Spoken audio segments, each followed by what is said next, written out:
Croeso I Tafwyl ac I sesiwn gyntaf Academi Hywel Teulu Prifysgol Abertawe. Felly nad yw'n hastell I fama ddim cweit mor grand a chastell arferol Tafwyl, ond mae gen I gwmni arwres. Beth arall allech chi alw rhywun sydd wedi croesi 300 milltir a hanner ar draws yr Arctic, a hynny heb stop o unwaith, a rhedeg rhyw 100 o filltirodd yn y jungle ac yn gorfod croesi afonydd sy'n llawn o piranhas a nadredd a lle I llyncu hi'n gyfan mewn un ceged. Odi wir, mae yn fraint cael siarad â Lowri Morgan, sydd gyda llaw newydd gyhoeddi llyfr Beyond Limits, tu hwnt i'r terfyn, a mae gen I gopi ohono fe fan hyn. Felly cofiwch, y tu hwnt i'r terfyn, neu Beyond Limits, gan mae llyfr yn Saesneg yw e, fysen ni'n I alw fe'n tu hwnt i'r terfyn, neu tu hwnt i'r hyn sy'n gall Lowri. Ie, bydde nifer o bobl yn cytuno gyda ti Beti. Diolch yn fawr iawn am y cyflwyniad hyfryd. Mae'n rhy garedig. Ie, a mae'r llyfr di gwerthu mas, dwi'n deall. Dwi'n syni, dim wrth gwrs. Diolch yn fawr. Do, a ddim mas fus Ebrill, a mae bellach yn cael ei ail argraffu. Ges I fawr o sioc yn clywed y newyddion pan nath Gomer dweud, sori, allai ddim danfod mwy o lyfrau ti, maen nhw wedi cael ei gwerthu mas. Felly, diolch yn fawr iawn I bawb sydd wedi prynu a chefnogi'r llyfr. Dwi'n overwhelmed fel bod i'n dweud ac yn teimlo'n ddim hongar iawn amdano. Mae rhaid I fi ddweud, wrth ddarllen y llyfr, fe ddoeth y pethau mas lot yn fwy byw na pan o'n i'n dywylio ti ar S4C, Lowri. Hynny yw, o'n i'n gweld y trad ma, o'n i'n gallu teimlo nhw, o'n I ddim pan o'n i'n gwylio ti ar S4C. Diolch yn fawr iawn. Wel, oedd hwnna'n rhywbeth o'n I wedi sylweddoli ar ôl wneud y rhasys, ar ôl wneud y cyfresu. Nes I wneud un raglen ar ôl yr Amazon a'r Arctic, yn edrych nôl ar fy nheimladau ac ati sydd ni'n teimlo yn ystod y rhasys. A nes I sylweddoli, mae dim ond ar ôl sefyll mas o'r rhasys yma, o'n I wir yn sylweddoli y rhesymeg dros wneud lot o'r pethau nes I, a chi'n cael amser I feddwl ar ôl wneud. Yn ystod y rhasys, chi yn y foment. Chi just yn y foment na, so chi'n meddwl am ddim byd tu allan i'r parth I chi mewn arni ar y pryd. Ond pan I chi'n stopo ras a wedyn cael chydig wythnosau ar ôl I chi dod nôl at eich hun, dyna pryd I chi'n dechrau meddwl, pam nes I gadw fynd, pam nes I ddim roi lan, beth oedd yr ysgogiad, pwy oedd wedi ysbrydoli fi ac ati. A wedyn, dwi'n gwneud lot o siarad mewn cenedlaethau ac ati, a dwi'n aml yn cael yng ngofyn cwestiynau fel pam dwi'n gwneud e, beth sy'n bod yn y dradu ac ati. Felly, pan dath y cyfle I sgwennu llyfr, a ges I gyfle I sgwennu chydig blynyddoedd gynt, ond oedd yr amser ddim yn iawn. A wedyn, yn 2016, dath y cyfle. A ni'n meddwl, wel, pwy sy'n eisiau ddarllen stori amdana I? Mae tair cyfres wedi bod, ras yn erbyn amser, 2 gyfres o ras yn erbyn amser, mae cyfresu wedi cael ei wneud yn dilyn anturiaethau fi. Felly ni'n meddwl, mae pobl wedi gweld y gyfres, pam maen nhw eisiau darllen llyfr amdana I. Ond oedd diolch byth oedd cyhoeddwr yn dweud, na, ni eisiau gwybod mwy amdano ti, yr rhesymeg. Felly dwi'n hynod falch bod ti wedi dweud hwnna, Beti, bod ti wedi dysgu mwy amdano I gweithio gweld yr aglenni hefyd. Y rhagair gan Eddie Butler yn ddiddorol, beth oedd e'n ddweud fan hyn nawr, yn disgrifio bywyd rhywun fel chi, y long distance traveller, yn wedi cael eich bendithio a dewrder, neu'ch melltithio a styfnigrwydd, Lowri, p'un yw e?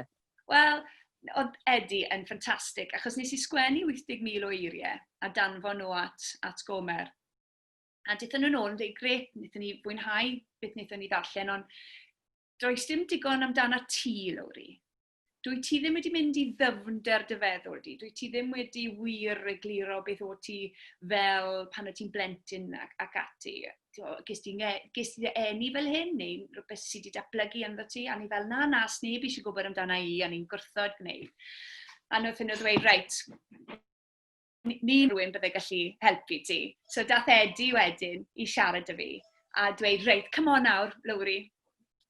Agorad I hi, mae pobl eisiau gwybod mwy amdano ti, a dyna rheswm nath ddod a dal llaw fi yn dyn iawn.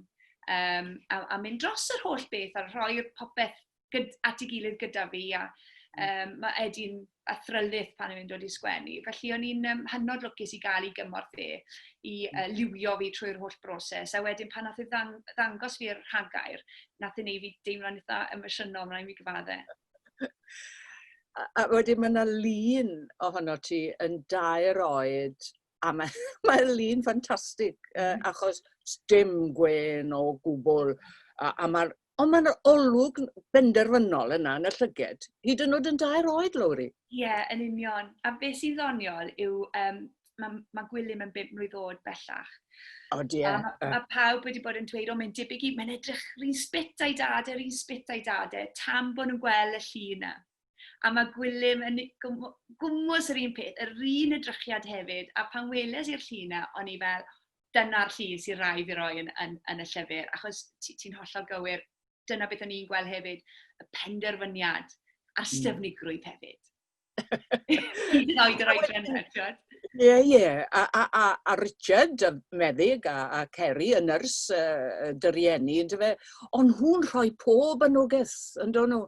A dwi'n meddwl, yn ystod pob ras ultra ti wedi wneud mewn gwirionedd, mae'r hyn mae dy fam yn dweud yn dal yn dy glusti. Ti'n ei chlywed i'n dweud wrtho ti a mynd mlaen, ydw i ti? Mae yna mor wir. A mae'n od, pan i chi'n teimlo fel bod dim byd ar ôl yn y tanc, boed yn bywyd neu pan i chi'n rasio, a chi'n just yn meddwl, rhaid, fi wedi cael digon nawr, fi'n dechrau blino. Mae'ch ffiniau chi wedi cyrraedd eich ffin eitha chi, a chi'n meddwl, reit, na ni, dim byd y fi ar ôl i wthio yn bellach. A wedyn mae rhywbeth yn dod yng nghefn y meddwl i, te beth, sy'n dweud, come on, Lowri, cadw a fynd. A fel arfer llais mam neu dad sy'n dod.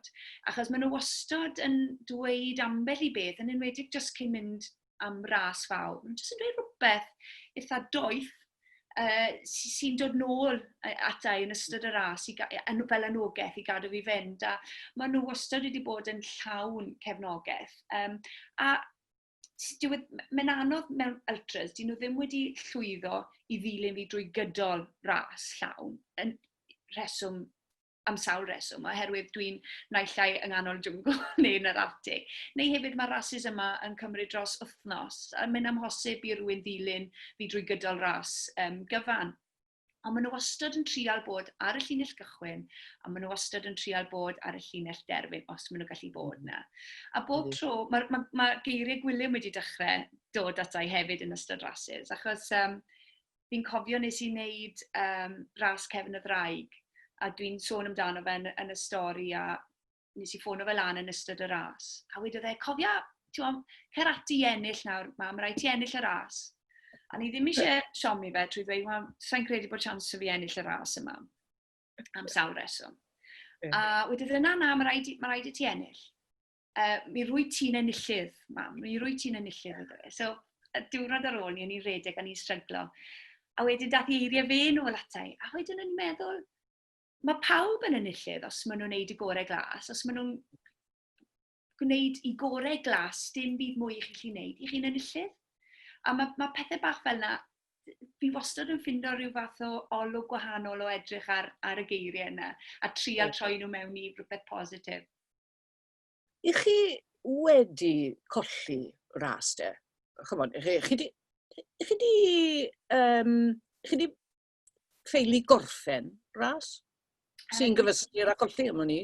Ie, dwi ddim wedi gorffen ras, a mae hwnna dwi'n galw fe fel game of ping-pong bron, achos i chi mynd trwy'r holl artaeth yma yn dy feddwl di, lle ti'n mynd, wel, ydw fi'n rhoi lan oherwydd mae'r meddwl wedi rhoi lan, a mae'r awch ddim na bellach, neu ydy'r corff yn rhoi lan. Ac am spel, yn wedi'i mae rases ultra, chi'n cael yr amser i feddwl am y resymeg pam i chi'n mynd i roi lan. A oedd un ras yn arbennig, a fi'n sôn amdano fe, lle o'n i wedi llwyddo, o'n i wedi dod yn drydedd yn flwyddyn chydig blynyddoedd yn gynt. So o'n i'n gwybod bod fi'n gallu gwneud y ras, ond oedd jyst rhywbeth ddim yn iawn. A dwi'n mynd trwy'r emosiwn yn y llyfr, a'r rhesymau pam nes i roi lan. Ond mae rhasys fel yna yr un mor bwysig i fi a rhasys dwi wedi ennill, achos fi'n credu mae wedi dysgu fi pwysigrwydd methiant mewn ffordd, mewn bywyd rhywun. Mae wedi dysgu fi, mae methiant, dwi ddim yn meddwl diwedd y byd, dwi ddim yn meddwl bod chi ffili codi lan y bore wedyn a mynd, chyfo beth, nes i fethu ddoe, ond na i drial eto heddi. A fi'n credu dyna beth mae rhedeg mewn rhasys ultra wedi dysgu fi, dim jyst mewn rhasys, ond yn bywyd. Mae'r gwersi fi wedi dysgu ar y llwybrau rhedeg yn sicr wedi helpu fi y mywyd hefyd. So pan mae'r drysau wedi cael yn fy mywyd, proffesiynol neu fy mywyd personol, dwi wedi gallu bron a bod defnyddio'r gwersi fi wedi dysgu tra'n rasio mewn i fywyd. Oce, dwi wedi methu heddi, ond trwy fethu mewn wneud llwyddiant flasu'n fel ysach fyth. Achos ti'n gwerthfawrogi llwyddiant lot fwy, achos ti'n gwybod sydd mae methiant y teimlo.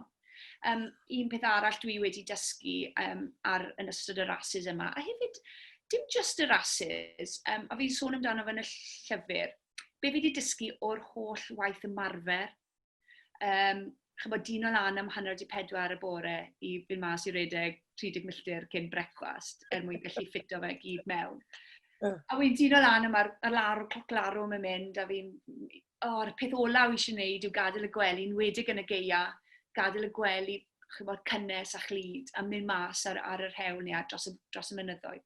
A wy'n trial atgoffa fy hun am pwysigrwydd cadw fynd, pido roi lan.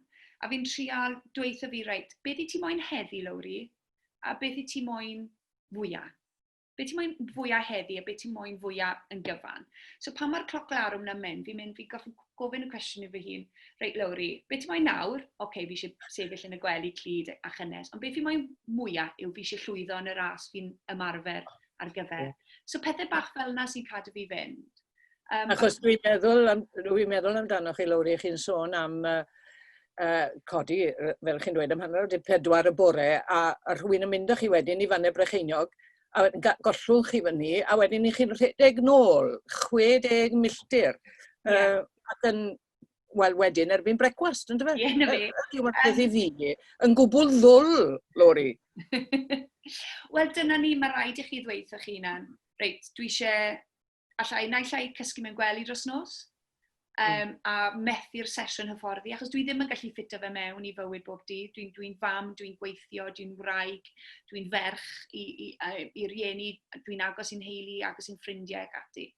Sim digon amser dy fi ffito popeth mewn, felly mae rhaid i fi aberthu ambell i beth, a os rhaid i fi aberthu un noson o gwsg, wel, mae hwnna'n iawn mwyn gallu ffito 60 milltir mewn.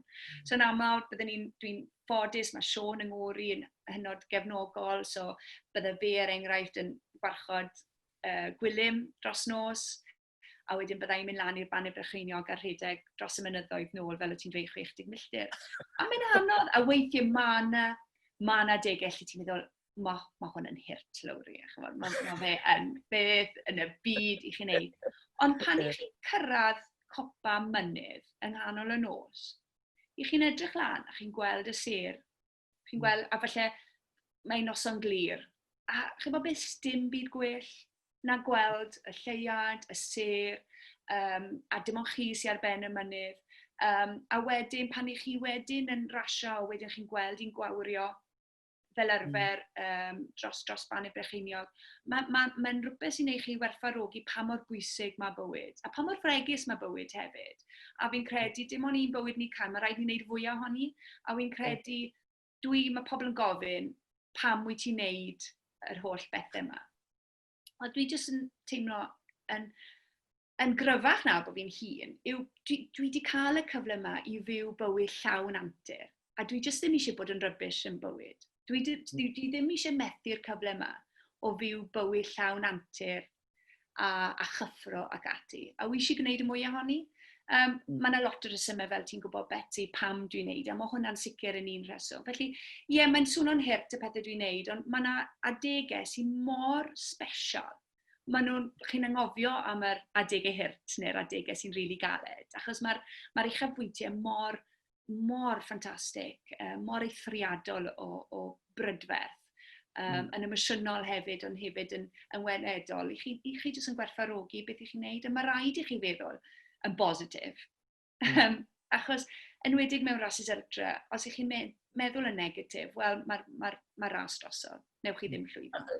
Ie, achos o'n i'n meddwl am y ras y 6633 ar draws yr Arctic, ynddo fe, ac o ti'n gweld yr Oriau Borealis, a oedd hwnna'n cadw ti fynd, ac o'n i'n meddwl, wel, dwi'n gallu gweld hynny, ynddo fe, dwi'n gallu deall hynny'r Oriau Borealis yma.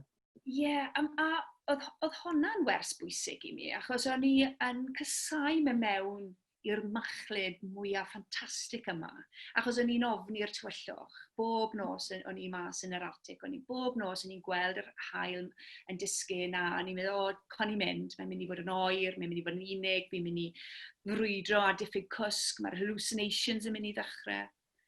A wedyn wrth i'r ras ddatblygu, gyda phob noson, oedd gole'r gogledd yn dod mas i groesawu fi. A dde wir yn teimlo fel bod e'n dod i groesawu fi. O'n i'n teimlo fel mai fi oedd yr unig berson ar y bydysawd ar y pryd. A bob noson, o'n nhw'n para'n hirach, o'n nhw'n mynd yn fwy llachar. A wedyn nath y negatif droi yn positif mewn ffordd, achos o'n i'n dweud, come on now Lowri, bod fi'n ofni'r tywyllwch ac ati, troi i'r meddylfryd positif, trwy ddweud, wel dyma pryd mae'r golau yn mynd i ddod mas i ddiddannu ti Lowri. Ac erbyn diwedd y ras, o'n i'n dechrau edrych mlaen at y nos. Oedd e'n od fel bod fi wedi llwyddo i chwarae triciau falle, neu wedi llwyddo i newid y meddylfryd i groesawu pob noson gyda balchder mewn ffordd, achos o'n i wastad yn hynod falch gyda pob noson yn i'n cyrraedd bod fi wedi dygymod a diwrnod arall yn yr Arctic.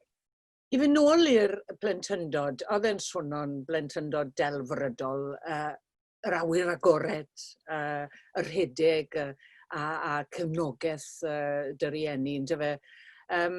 Ond eto, fel wyt ti'n gweud, hwnna ddim yn gweud y stori i gyd, ac fe ges ti dy fwlian mewn gwirionedd, ynddo? Do. Yn yr ysgol fach, yn yr ysgol gynradd. A dwi bach yn embarrassed yn dweud, a ni ddim eisiau sgwennu amdano fe, ond eto Eddie oedd yn dweud, come on, mae rhaid i ni bod yn agored am hyn. Achos o'n i'n fel, pan o'n i'n yr Arctic, o'n i'n gofyn fy hun, sawl cwestiwn pam dwi fan hyn, beth sydd wedi gwneud fi'r person yma. Mae sawl reswm, un ohonyn nhw am y benlin, na i drafod hwnna eto, ond yn sicr, fi'n credu, nath e ddim para'n hir iawn. A oedd e ddim yn bwlio fel rhai o'r straeon i chi'n clywed y dyddiau yma'n sicr. Ond oedd e'n ddigon i wneud i rywun teimlo'n ansicr yn ysgol. Oedd e'n ddigon i wneud rywun mynd gytre a fel fi'n dweud yn llyfr sgwennu mewn llyfr bach. Yeah. Pwy y merched oedd ddim yn gas. A dwy ferch oedd yr rheswm. Falle bod nhw jyst yn licio fi. A chyfo fel na ma bywyd. Ond fi'n credu bod... Ymhlith merched yn arbennig, Lowri? Wel, sa'n gwybod, ond o'n i jyst yn gweld yn gyfnod, ar un llaw, oedd hi'n gyfnod ffantastig, a ni'n joio, achos oedd lot yn digwydd tu fas i ysgol hefyd, o'n i'n lwcus fel yna. Ond yn yr ysgol ei hunan, fi'n credu mae merched yn datblygu, a fi'n sgwennu amdano, fi'n credu mae merched yn datblygu yn wahanol ac adegau gwahanol, a fi'n credu falle o'n i'n fwy aneifed na'r lleill, a o'n i jyst yn gweld, a ni'n teimlo, o'n i'n mynd i'r partion, ond o'n i wastad y person olau i cael ei ofyn, os o'n i'n mynd i Llangranog ac ati, fi oedd gorfod cysgu yn y gornel. Chybod, oedd e wastad oedd e fel rhywun yn dweud, weithiau gorfod cwestiynu beth oedd yn digwydd. Mae pobl yn gallu bod yn glyfar iawn pan mynd i wylio. A fi'n credu o'n nhw'n glyfar iawn bod ar arwyneb bod e'n edrych yn ffain, ond dan yr arwyneb oedd pethau'n anghyfforddus iawn i mi. Ond fi'n credu edrych nôl... Ti di dangos iddyn nhw erbyn hyn, tybed be maen nhw'n feddwl heddi wrth y weld ti'n yn cyflawni'r campau anhygoel yma ti'n gwneud. Dwi ddim wedi gweld nhw ers y dyddiau neu fod yn onest, achos pan dath ysgol gynradd i ben, wnaethon nhw symud i ffwrdd, a yr un pryd, a dwi ddim wedi gweld nhw ers ni. A dwi'n aml yn meddwl amdano nhw, a weithiau fi'n diolch iddyn nhw, achos fi'n credu bod yr adeg na wedi gwneud fi'n gryfach, yn sicr. wedi wneud i fi, fi'n credu ar yr amser ni, oedd rhaid i fi ffindo llwybr arall. O'n i ddim yn gallu dilyn gang fel petai. O'n i gorfod bod yn fi fy hun. A nes i ddysgu fod yn fi fy hun yn hytrach na gorfod dilyn llwybr rhywun arall. A wy'n sgwennu Beyond Limits nawr i blant. Pan fi'n sgwennu nodyn, lot o rieni'n gofyn am llyfrau i'w plant. Fi'n ysgrifennu, pidwch dilyn llwybr neb arall ond llwybr eich hunan. A wy'n credu dyna be nath y benod na ddysgu fi fel plentyn. A yn sicr fi wedi trial stico at hynna. Sy'n pwynt dilyn llwybr rhywun arall. Jyst byddwch chi'n eich hun a trial bod y fersiwn gorau o'ch eich hun. Pidwch trial cystadlu yn erbyn pobl eraill, cystadlwch yn erbyn chi eich hun i fod y person gorau. Wrth gwrs, wyt ti'n gerddor hefyd, wel, mae gradd gen ti mewn cerddoriaeth, o ti'n chwarae beth y fiola, violin, y piano a'r delyn, ac yn canu. Ac o ti eisiau bod yn gantores broffesiynol? Wel, dyna lle o'n i'n gweld fy hun yn mynd, a dyna'r llwybr o'n i'n gweld fy hun yn dilyn, oedd chwaraeon ac antur wastad yn rhan yn atod y mywyd i. Ond oedd e'n rhywbeth o'n i'n mwynhau gwneud fel hobi yn fwy na dim byd arall, tra mae cerddoriaeth a chanu o'n i'n gweld fy hun yn mynd i wneud yn broffesiynol. O'n i jyst falle tawr ochr gystadleuol ohona i eto, o'n i jyst ddim yn teimlo bod fi wedi yn gallu cyrraedd yr uchelfannau lle o'n i'n meddwl byddwn i'n gallu cyrraedd. Oedd ansicrwydd hefyd, a fi'n sôn amdano fe lot, o ran nerfusrwydd. O'n i ddim yn gallu digymod gyda nerfau'n dda iawn tra bod fi'n canu ar y llwyfannau. Yr hyn ti'n galw'n FTD, failing to deliver. Mae hwnna wedi bod gen ti ar hyd yr yrfa hyd yn hyn. Ar hyd y mywyd. Ond fi'n credu mae pobl yn gofyn fi nawr, siwr i chi wedi gydygymod gyda'r nerfau? Siwr i ti wedi gydygymod gyda pido bod ofyn? A wedi hwnna, fi dal yn mynd yn nerfus. Fi dal yr un faint o ofyn yn mynd mewn i sialen sy'n mynd i herio fi. Wedi dysgu fy hun i ymdopi gyda fe, dwi'n ymbraiso fe, fi'n mynd, reit, dyma fel fi'n teimlo. Mae nerfusrwydd yn golygu fi bellach, bod fi yn mae beth fi'n mynd amdano yn golygu rhywbeth i fi. Dwi'n angerddol am y peth a dyna pham dwi'n mynd yn nerfus. A wy'n credu trwy newid unwaith eto, fel o'n i'n dweud, trwy newid y meddylfryd, wedi llwyddo i ddod yn ffrind gyda nerfau bellach, yn hytrach na gelyn. A wy'n credu pan o'n i'n trio brwydro nerfau yn y gorffennol, oedd e'n neud y pethau'n wath. Nawr fi'n mynd, reit, fi ar y llinell gychwyn, wy'n llawn nerfau, wel mae hwn yn deimlad da, achos mae'n meddwl bod y ras yma'n golygu rhywbeth i fi. O ti yn dweud hefyd nad o ti erioed wedi meddwl am redeg yr ultras yma. Felly, beth ddigwyddodd? Pam benderfynais di, wel, fynd amdani? Wel, fi'n credu bod gweithio yn y diwydiant i ni yn gweithio mewn, mae'n sicr mae hwnna wedi helpu hefyd. Ond pan o'n i yn ifanc, o'n i wastad yn bach o adrenaline junkie fel mae pobl yn galw fi. Oedd mam a dad wedi magu ymrawdi a finnau i fwynhau antur yn enwedig ar ôl cael ei magu yn y gwyr. A o'n i wastad yn mwynhau gwythio'r ffiniau hyd yn oed pan o'n i'n ifanc. A o'n i'n mwynhau dringo, o'n i'n mwynhau abseilo, canwyo ac ati. A wedyn, ges i'r ddamwen ar y ben lun. Yn chwarae rygbi nawr. Chwarae rygbi. A wnaethon nhw ddweud, dwi ddim yn mynd i allu rhedeg yn gywir eto. A wedyn nes i benderfynu, na mae hwnna'n anghywir, dwi yn mynd i rhedeg eto. A nes i sylweddoli, reit, dwi'n mynd i gystadlu yn erbyn fi fy hun. Dim o reidrwydd yn erbyn, fel o'n i'n dweud yn gynnar, dim o reidrwydd yn erbyn pobl eraill. Dwi'n mynd i just trial cwblhau y marathon yma, achos o'n i wedi cael yn ysbrydoli, nid yn unig drwy weld yr cyflyma'n croesi'r llinell derbyn, ond hefyd y pobl yn y cefn oedd yn cadw fynd i gwblhau y sialens nhw wedi gweithio mor galed ar ei chyfer. So, o'n i'n rhedeg marathons, a wedyn ges i swydd wedyn fel cyflwynydd ar Planed Plant. A pan glywon nhw bod fi wedi rhedeg marathon, bod fi hefyd yn mwynhau deifio, sgwbo blymio, bod fi hefyd wedi deifio mas o awyrennau ac ati. O'n nhw fel gret, chywod, newn ni ddefnyddio Lowri fel y cyflwynydd sy'n neud y stwff eithafol yma. A felly dyna sydd ddechreuodd nath Planed Plant ffilmo fi'n rhedeg marathon Llundain, es i 15 wedyn, ges i gyfle i wneud sawl antur ffantastig fyna, gan gynnwys mynd lawr i weld Titanic.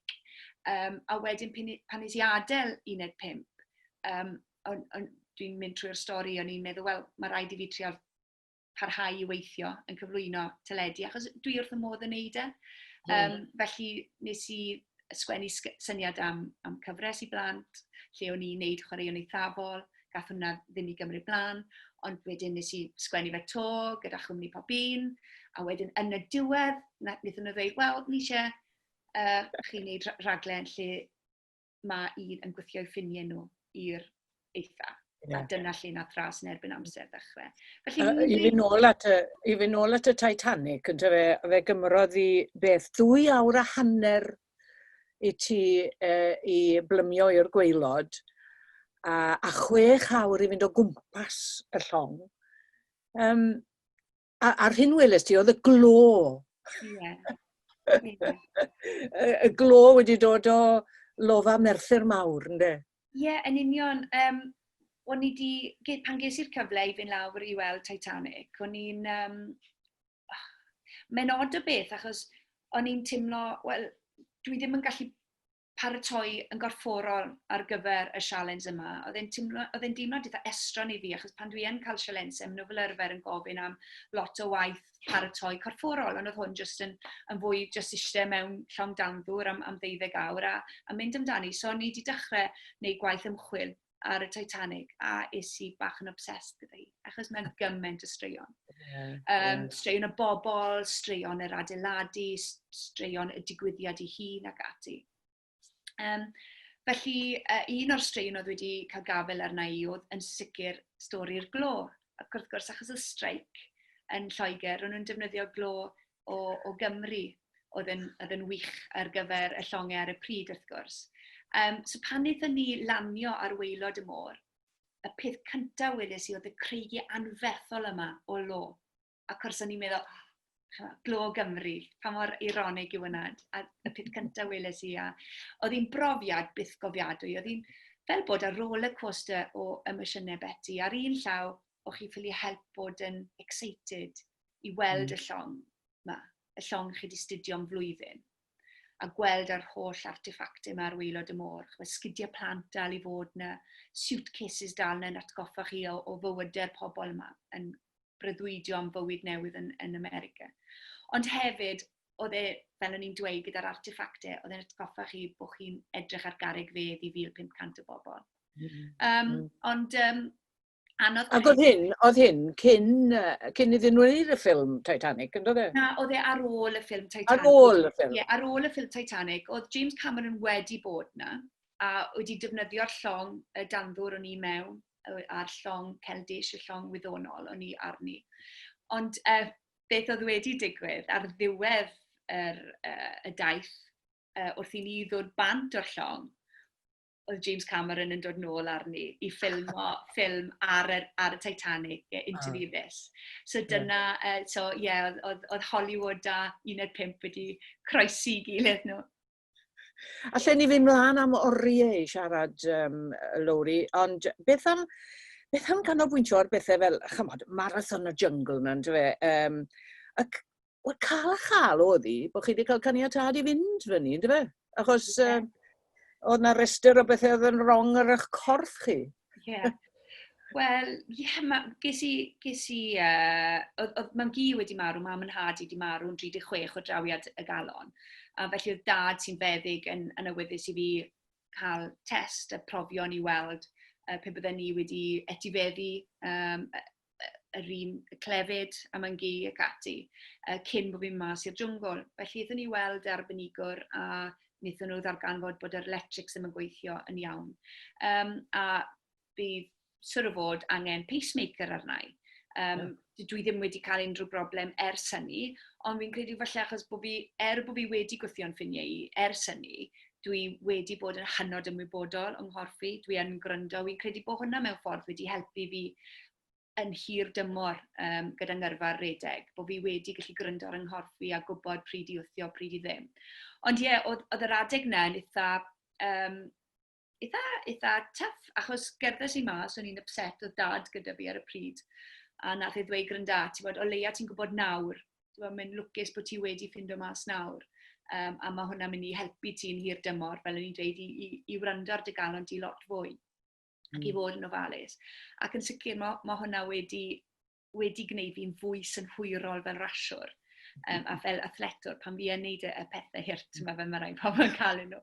Ond oedd cael a chael, ac wrth gwrs o'n i ddim eisiau dweud o'r cwmni teledu amdano fe, achos o'n nhw wedi gwario gymaint o arian yn barod yn ffilmo i temau a wedi talu am y ras a oedd y flights wedi cael ei bwcio ac ati a ni'n teimlo, fi'n mynd i adael pawb lawr. Felly nes i ddim dweud am sbelen bach, a wedyn nes i ddweud, dyma beth sydd wedi digwydd. Ond nath ddim yn chrwystro chi? Nath ddim yn chrwystro. Plant â chi, a chymod, oedd hanner, 100 milltir a hanner yma, yn cael ei rannu'n 5 cymal, a wedyn o'ch chi'n cario'r rygsac yma, wrth gwrs. Beth oedd yn y rygsac? Popeth oedd angen arna i.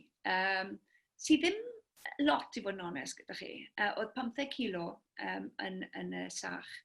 A oedd rhan fwyaf o hwnna yn fwyd. O'n i ffili cael y pwysau lawr o 18 kilo. A o'n i ffili 10 a cael gwared, so o'n i ddim yn gwybod beth i gael gwared ohono. Felly nes i ofyn am lot o gyngor y bobl cyn mynd mas i'r jwngl. O'n i'n treino gyda milwyr elit, o'n i'n treino gyda athletwyr elit, o'n i'n siarad lot gyda arbenigwyr, gwyddonwyr yn y maes hefyd. A pawb yn dod â pethau gwahanol, falle, yn conflicting, falle, weithiau. Enghraifft, oedd y milwyr yn dweud paid mynd â tabledi halen mas gyda ti, tra bod yr athletwyr yn dweud mae rhaid i gymryd tabledi halen. A ni'n parchu barn pawb. Ond yn y diwedd nes i siarad gyda gwyddonydd, a ddeu'n dweud, dwi'n cael hwn drwy'r amser. Mae milwyr yn ymarfer i ddygymod, i oroesi bywyd yn y jwngl. Tra bod athletwyr yn ymarfer i berfformio yn y jwngl. A wedodd y gwyddonydd, wel, felly bydde rhaid i'r milwyr ffindo halen yn y jwngl, tra i chi'n cael y cyfle i fynd â halen. So lot o dabledi halen yn y bag, lot o fwyd, ond o'n i ffili cael ei lawr. Ac yn y diwedd nes i ddechrau torri brwstynedd lawr i just maint y pen. O'n i'n torri lasys lawr. A trwy wneud pethau manion bach fel yna, ath e lawr i 15 kilo. A oedd un het bach gyda fi ar gyfer y noson, cwpl o bansys, 2 shorts, 2 hosan, ac erbyn y diwedd, o'n i gyd yn gwynto, ond erbyn y diwedd, chi ddim yn poeni fawr. Chi ddim yn poeni o gwbl, achos ar ddiwedd y dydd, chi gyd yn gwynto o'ch gilydd. Dim ond tan bod ni'n mynd i'r gwesti glân hyfryd, nes i sylweddoli faint o'n i'n gwynto ar ôl bod yn y jwngl am wythnos. Achos bethau ymarferol, Lowri, fel, o reit, mynd i'r tŷ bach, ynddo fe? Tŷ bach yn y jyngl, tu ôl i'r goeden, neu beth oedd yn digwydd? Wel, dyna fy'r ysgogiad i redeg yn gynt yn y jwngl, achos y cyfle yma o chi, un o'r grwpiau cyntaf o chi i gyrraedd y camp, y gwersyll am y noson. A oedd hwnna'n golygu hefyd, mae chi byddai'r un o'r pobl cyntaf i ddefnyddio'r toilet, sef twll mewn llawr. Twll mewn llawr? Twll oedd ie. So, oedd hwnna yn un o'r ysymau pam o'n i'n trial redeg mor gyflym a phosib mwyn bod un o'r pobl cyntaf i ddefnyddio y toilet, achos allech chi ddechmygu siwr start oedd ar y toilet ar ôl i 100 o bobl ddefnyddio fe. A 100 o athletwyr nerfus iawn, fel allech chi ddechmygu. So, o'n i wastad yn trial bod yna cyntaf mwyn gallu manteisio ar y cyfle i bod y cyntaf ar y toilet. Ond chi'n sôn wedyn am chymod, ystad eich trad yn tyfe, beth ych chi'n galw, y trench foot. Pam bod ni'n cael ei alw'n trench foot? Achos milwyr yn y trench foot yn y rhyfelfyd cyntaf? Na ni, achos oedd ei trad nhw drwy'r amser mewn dŵr. A mae fel bod mewn bath yn dyfa am wythnos, fel chi'n dychmygu mae'r croen jyst yn mynd mor soft. A beth oedd yn digwydd â fi, oedd trench foot, oedd pobl yn cael pothellu, rai pothellu yn dwfn iawn hefyd, a o'n i fel nifer o'r edwyr yn colli y wynydd trad. Achos o'ch chi ddim yn nes i ddim sylweddoli faint fydde'n rhadu yn chwyddo mas yn y jwngl. A dwi yn cofio, a bob tro chi'n cwmpo yn yr Amazon, felly oedd y cytyn edrych yn fach iawn, ond o'n nhw'n mynd yn septic yn gloi. Felly o'ch chi wastad mewn pôn, a oedd y trad wastad mewn poi. A wy'n cofio cwyno i'r gŵr camera, oedd gyda ni, yn dweud, o'n i'n teimlo fel bod fi'n ailadrodd fy hun, achos o'n nhw'n dweud, siwr wyt ti, yn rhad, clywed drwy'r amser. O'n i fel tôn gron, ond nes i gyrraedd pwynt yn y ras lle o'n i'n meddwl bod fi'n mynd i roi lan, a o'n i wedi mynd trwy'r holl broses yn ymhen ni, o'n i'n meddwl fel cynhyrchydd y gyfres hefyd, o'n i'n meddwl mae digon o footage dyn ni, digon o ffilm gyda ni i lenwi awr o raglen, felly sim rhaid i fi gyrraedd y llinell derfyn mwyn gallu llenwi'r rhaglen ddogfen yma. Felly o'n i'n iawn o'r ochr yna, o'n i hefyd wedi dygymod gyda'r ffaith byddwn ni'n methu, a methu mewn ffordd eitha amlwg, gan fod i'n raglen dyledu a bydde nifer y bobl yn gweld fi'n methu. Ond wedyn, o'n i wedi sylweddoli bod methiant, fel o'n i'n dweud yn gynharach, ddim rili yn bwysig. Dim ond bod fi'n codi lan y bore wedyn a bod fi'n dysgu pam o'n i wedi methu, a bod fi eisiau roi lan, eisiau cadw fynd. Felly o'n i'n iawn, reit, na i neud i'r checkpoint nesaf a na i roi lan, achos yn rhadi'n brifo siwgyment. A fel o'ch chi'n dweud yn gynharach, nath geiriau mam ddod i'r meddwl, a o'n nhw'n dweud, dim ots pa mor bwysig ti'n cwympo, beth sy'n bwysig yw pa mor aml i ti'n codi dy hun ôl i fyny. Dyna beth sy'n bwysig. So paid poeni am gwympo, beth sy'n bwysig yw cod dy hun i fyny, a cael gwared o'r brwsion, a'r dail ac ati, a jyst cadw fynd. Chybod Lowri, fysa ni'n fam i chi, fysa ni wedi gweud ro lan. Paid a gorffen y ras, paid a mynd i siwt boen, sydd ddim angen y boen yna, dy fe? Wel, maen nhw yn dweud yna. Ond fel o dad wedi dweud cyn yr artig, wedodd rho lan, dim pan ti wedi blino, ond rho lan pan ti wedi cael digon. Pan ti wedi cael digon rho lan, ond paid roi lan achos ti wedi blino. Os ti wedi blino, just stop am fach, cael hoi fach, a wedyn cadw fynd. A hefyd, maen nhw yn amlwg wedi dweud, paid wneud e, paid roi dy hun drwy'r holl artaith yma. Ac yn bobl sy'n gweithio meddygon ac ati, maen nhw'n sylweddoli'r hyn, mae'n nghorff i mynd trwyddo fyd. Ond maen nhw byth wedi stopo fi rhag wneud i, achos maen nhw'n gwybod taw hwn sy'n neud fi'n hapus. Maen nhw wastad yn dweud, cadw fynd, croeso'r llinell derfyn a wedyn rho lan. Paid wneud un arall ar ôl. A wedyn dwi yn, wrth gwrs. Ond, a dyna pam dwi'n sylweddoli pa mor gefnogol maen nhw wedi bod. Achos mae'n anodd iawn iddyn nhw i weld fi mynd ar rhoi fy hun drwy'r holl emosiynau yma fel betai. Maen nhw wedi gweld fi'n mynd trwy'r holl uchafbwyntiau yma ac isafbwyntiau yma. A mae'n anodd iddyn nhw i weld fi, yn enwedig pan fi'n mynd trwy adegau caled mewn ras. Achos yn aml, os dwi'n rasio ym Mhryden, na i ffonio nhw lan yn bach o ysgogiad yn ystod y ras. A newn nhw ddweud, just cadw fynd tuag at y llinell derfyn, a wedyn gei di orffwys. Ti wedi penderfynu wneud hwn nawr, felly gna fe, a wedyn roi lan. Ond wedyn, fe ddoeth y ras mae'n 6633 i chi'n ei galw i, sef Groesi'r Arctic. Oedd hon yn fwy tyff na'r jungle, sy'n ni'n meddwl, Lowri, oedd e? Ie, yn sicr. O'ch chi'n sôn am wythio'n ffiniau ar ras yr jwngl, wel, oedd hon yn gam arall yn yngyrfa'r rasiau, ty beth. Dim ond 5 person oedd erioed wedi chwblhau cyn i fi gyrraedd. 350 o filltiroedd yn ddi-dor, oedd y tymheroedd yn gostwng i -20 gradd Celsius, gyda'r gwyntoedd o 70 milltir awr, yn gostwng hyd yn oed yn fwy lawr i -72 gradd Celsius. Oedd un fenyw flwyddyn flaenorol wedi cael ewyn rhew ar ei thrwyn hi, so oedd wedi colli bach o'i thrwyn hi. So chi'n clywed y straeon hyfryd yma cyn mynd mas. Felly, es i'r ras yma gyda'r meddylfryd, unwaith eto, dwi jyst mynd i wneud yng ngorau glas. O'n i ddim yn disgwyl cwblhau hi, o'n i jyst eisiau mynd a jyst gweld pa mor bell o'n i gallu mynd. O'n i ddim yn cystadlu yn erbyn bobl eraill, oedd e jyst yn ras bersonol. O'n i ddim na i dorri record, o'n i jyst eisiau rhoi un cam ar ôl y llall, a herio'n hunan.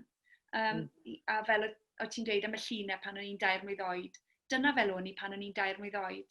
O'n i wastad yn herio fy hun. Bydde mam a dad lawr yn Oxwich, a bydden nhw'n troi rown, a bydden ni wedi dringo lan y twyni tywod ucha ar y trath, chybod.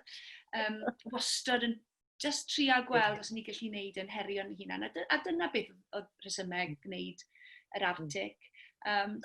Achos unwaith eto, mae'r disgrifiad o'r traed yma, a'r pothellu o dan yr ywynedd a tithau yn tynnu rhyw gyllell mas i gael gwared ar y pothellu yma o dan yr ywynedd. Ie. Ac oedd pob cam o ti'n gymryd yn boenus dychrynllyd, meddai ti? Oedd.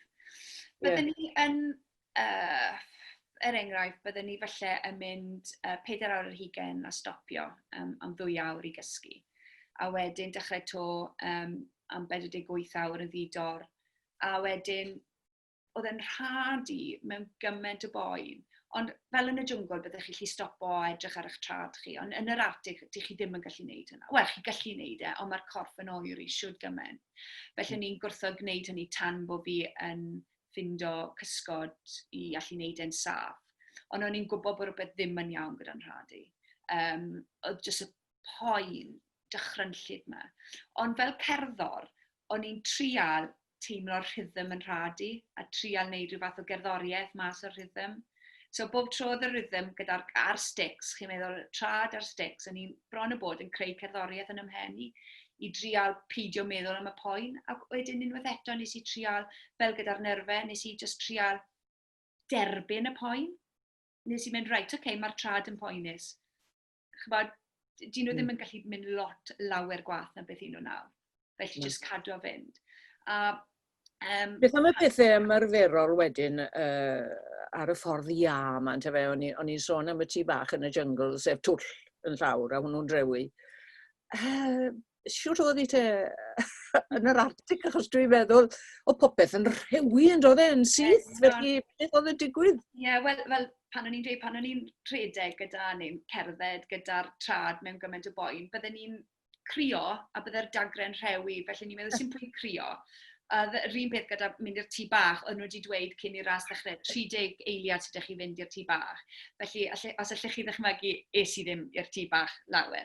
Ond oedd e bach yn wahanol i'r jwngl, lle yn y jwngl oedd rhaid i chi yfed lot o ddŵr mwyn, achos dad hydrydu ac ati. Oedd e bach yn wahanol yn Arctic, achos o'ch chi ddim yn chwysu, chi ffili chwysu, achos yn amlwg os chi'n chwysu, mae hwnna'n troi ewn rew. Felly oedd e ddim mor wael â ni. Ond ie, pan o'n i'n mynd, o'n i'n just goffod mynd am 30 eiliad. A just cael lle, byddwn ni beth yn meiddio wneud yn y wlad yma. Ond mas yn yr Arctic, i chi just goffod dygymod, chi goffod goroesi, a just gwneud y mwyaf o'r sefyllfa i chi mewn. Ond pan o'ch chi'n stopo, o'ch chi'n ffili stopo i cael bwyd, a wedyn, a fi mlaen am hanner awr fach arall, a wedyn a i stopo i fynd i'r tŷ bach, a fi mlaen. O'ch chi'n ffili wneud pethau bach. Os o'ch chi'n stopo i wneud popeth mewn un man. Felly byddech chi yn stopo, byddech chi'n newid dillad, mynd i'r tŷ bach, yfed bach o ddŵr, bwyta, a beth bynnag oedd rhaid wneud, just mewn un stop. Ie, 350 o filltirodd. Faint gymrodd i, Lowri? A hynny heb gysgu dros nos, ynddo fe? O'n i'n cysgu, wrth baratoi am y ras, o'n i wedi siarad â'r trefnwyr, a o'n i wedi dweud, beth ydych chi'n meddwl am y sgediwl yma nes i greu fy hun. A fi am 20 awr, a fi am ddiwrnod, a wedyn na i gysgu yn y nos. A wedyn dwi ti ddim meddwl am y ras yma mewn dyddiau a nos. Dyw yna ddim yn ei weithio. Ti'n mynd i weithio mas y ras yma mewn oriau. So beth o'n i'n trio wneud oedd mynd am 20 awr, cysgu am 4, 20 awr, cysgu am 4. Ond nath hwnna ddim digwydd. Felly, beth o'n i'n neud oedd dechreuais i bant a dechreuais i ras. A wedyn ar ôl 4 awr ar hugain, nes I weld, o'n i'n bumed, a oedd un athletwr wedi tynnu mas, a oedd y 3 arall yn cysgu mewn dyffryn, a oedd e'n -72 Celsius. A nes I weld nhw gyd yn trial siafflan yn eu bifis nhw. A oedd y gwynt yn gryf ac ati, a ni'n meddwl, dwi ddim yn mynd I fanteisio ar unrhyw gwsg fan hyn, na I jyst cadw fynd. Felly o'n i'n cymryd risg mawr iawn, a nes I benderfynu mynd dros y mynyddoedd yn y tywyllwch gyda'r gwyntoedd cryfion. Felly, a wedyn nes I stopo am 2 awr, a wedyn nes I gario ymlaen am 48 awr. A wedyn o'n I jyst yn cysgu, o'n I ddim yn cysgu dros nos, o'n i'n cysgu falle 20 munud fan hyn, 4 awr fan hyn. Fi'n credu mwyaf ges I oedd 4 awr o gysg.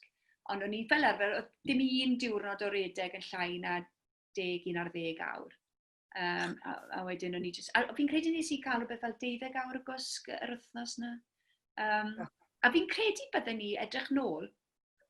Fi'n credu bydden ni wedi bod yn well gyda'n hwsgu ar ôl cael plentyn. Fi'n credu bydde hwnna wedi dysgu fi lot o wersi.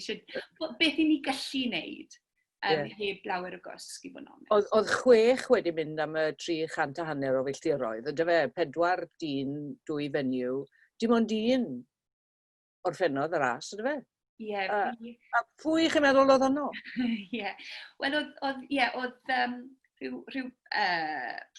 oedd cwbl o filwyr elite, Royal Marines, athletwyr, byd enwog enwedig y maes rasio Arctic. A finne. Ac mae'n debyg oedd na bach o bet cyn i'r ras ddechrau, pwy fysa'r person cyntaf I gwmpa mas y ras, a fi oedd y person yna. Dim byd yn gas, just fel mae un yn neud cyn rasio. Chi'n edrych y gwmpas, yn meddwl, reit, pwy sy'n gryf, pwy sy'n edrych yn gryf, pwy sy'n falle'n edrych yn rhy nerfus ac ati. Ond un peth fi wedi dysgu, dim pwynt barnu a trial edrych a trial dyfalu pwy sy'n mynd I fod yn gryf mewn ras. Mae pawb yn edrych yn wahanol, a fi'n sôn am hwn yn y llyfr. Pan o'n i'n dechrau rasio, pan o'n i'n ifanc, a ni dal yn neud cyn yr Amazon chi ar y llinell gychwyn, a chi'n edrych ar pawb, a chi'n meddwl, mae hi neu fe'n edrych yn gryf, mae nhw'n edrych yn ffit, fi ddim yn teimlo mor ffit â nhw, a dwi ddim yn edrych fel bla bla bla, na bla bla bla. Sim pwynt wneud hwnna, achos mae pawb yn wahanol, a mae pawb gyda'i cryfderau gwahanol, a fi'n credu mae hwnna'n dod yn amlwg yn rasio ultra. Achos mae menywod yn gallu cystadlu ochr yn ochr y dynion, achos sy'n ffisioleg ni, meddylfryd pobl yn wahanol, falle bod chi ddim yn edrych fel rhedwr naturiol, ond falle bod lan fan hyn yn gryfach na phawb arall. Felly... O'ch chi'n dweud, pan ddechreuoch chi redeg, o'ch chi'n meddwl bod chi'n rhy dew I redeg, Lowri? Ie, o'n i'n teimlo'n rhy fawr I redeg, enwedig pan I chi'n edrych ar rai o'r rhedwyr yma. Mae'n broblem yn chwaraeon, lle mae pobl yn dweud, wel, yr sgafna wyt ti, cyflyma wyt ti, mae pobl yn dechrau meddwl, mae hwnna'n mynd I fod yn wir, a dyw e ddim o reidrwydd yn wir, a chi yn dysgu. Enwedig pan chi'n ifanc, mae corff a chi'n datblygu, mae hwnna'n bwysig iawn I chi. A o'n i'n edrych ar rai o'r redwyr o'n i'n rasio yn erbyn ar y trac, a ni'n meddwl dwi ddim yn ddigon fach. Dwi yw'r hyd dew I rasio. Neu dim yn dew, yn rhy fawr I rasio, o'n i'n meddwl. A fi'n credu, hyd yn oed pan o'n i'n 2 ar 15, es I bach yn strict gyda beth o'n i'n bita, a wedyn fi'n credu pan nes I ddechrau gwaith teledu a gweld fy hun ar sgrin, dyna pryd nath fwrw fi.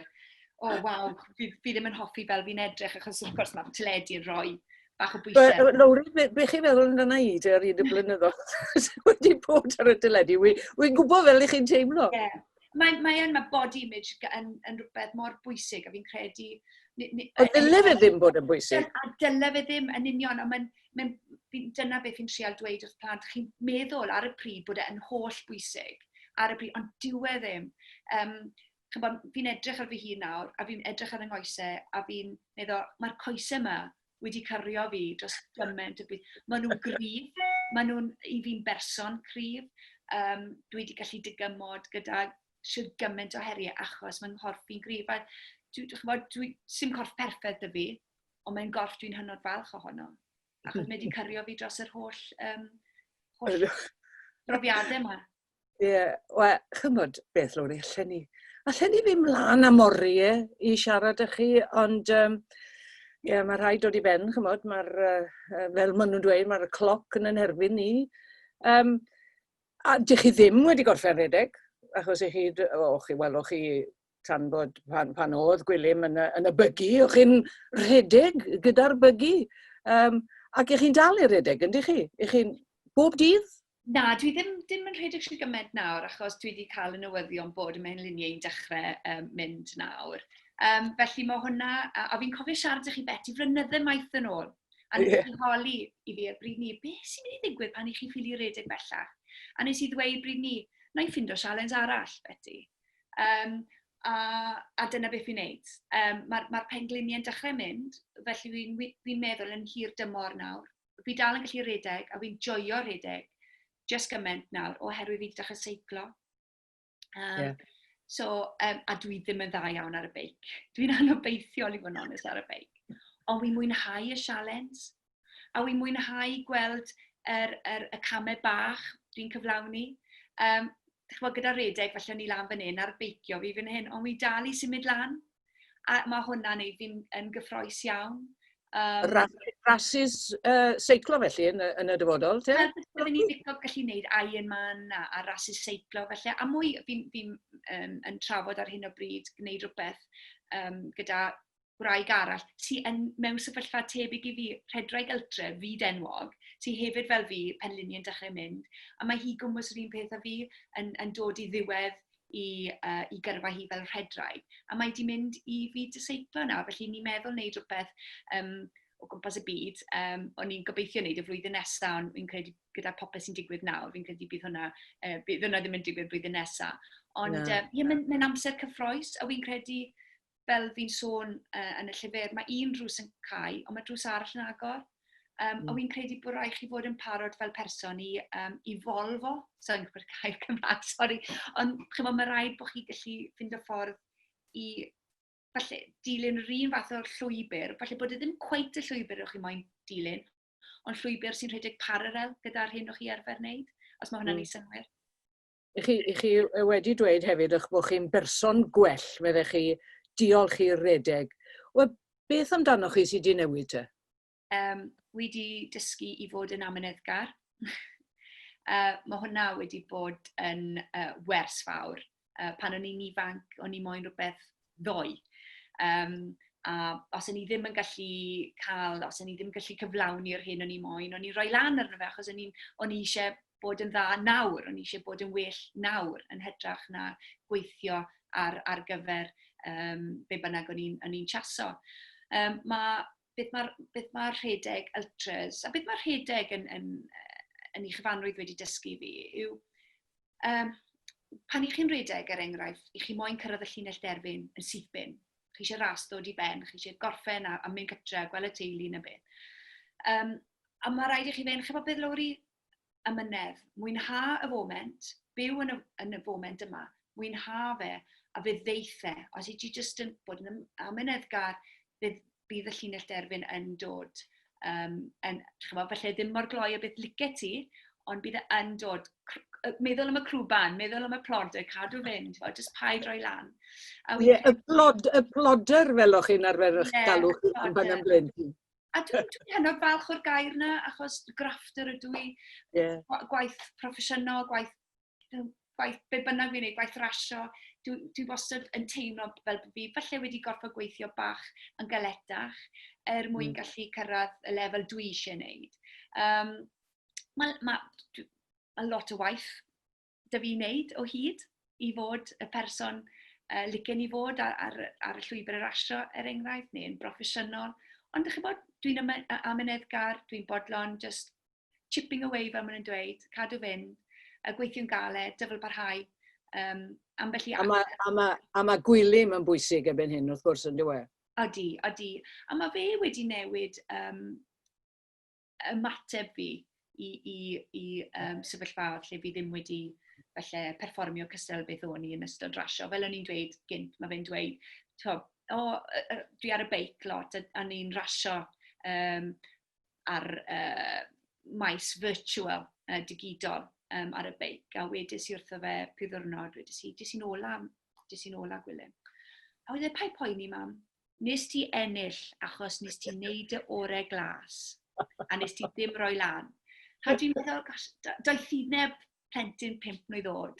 Weithiau fi'n credu bod rhaid ni feddwl fel yna. A dyna beth sy'n bwysig, yw bod ni jyst yn cadw fynd, jyst trio bod y person gorau i ni gallu bod, a paid byth mesur uchder mynydd tan bod chi'n cyrraedd y copa, achos dim ond tan bod chi'n cyrraedd y copa, chi'n sylweddoli pa mor isel oedd y mynydd na. Dyna beth fi'n trial dweutho fi hun. A chi bod fi'n defnyddio parallels o'r byd mynydd gyda bywyd. Mae un peth fi'n licio meddwl, tra bod fi'n cerdded lan mynydd, a fi'n stryglo pen lawr, a fi'n jyst yn edrych ar bob cam. A fi'n meddwl, cadw fynd Lowri, achos bydd y golygfeydd gorau i'w gweld pan i ti'n cyrraedd y copa yna. Ar ôl y dringfeydd caleta dawr y golygfeydd gorau, a mae'n wir yn bywyd hefyd. Wel, Lowri, mae wedi bod yn bleser pil cael sgwrsio â chi.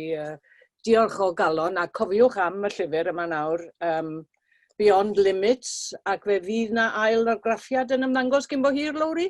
Bydd. Diolch yn fawr iawn i bawb sydd wedi prynu a chefnogi'r llyfr. O'n i'n meddwl taw dim ond mam a dad bydde'n prynu hi i gefnogi merch bach. Felly, dwi'n teimlo'n yn ffodus iawn bod pobl wedi mwynhau y llyfr. A dwi'n hynod falch. Mae nifer o bobl wedi dweud sut mae'r llyfr wedi helpu nhw a'i plant nhw hefyd. Felly hwnna sy'n neud fi'n hapus bod e falle wedi rhoi ysgogiad i ambell i berson. Felly diolch yn fawr iawn, Beti. Diolch o galon, Lowri.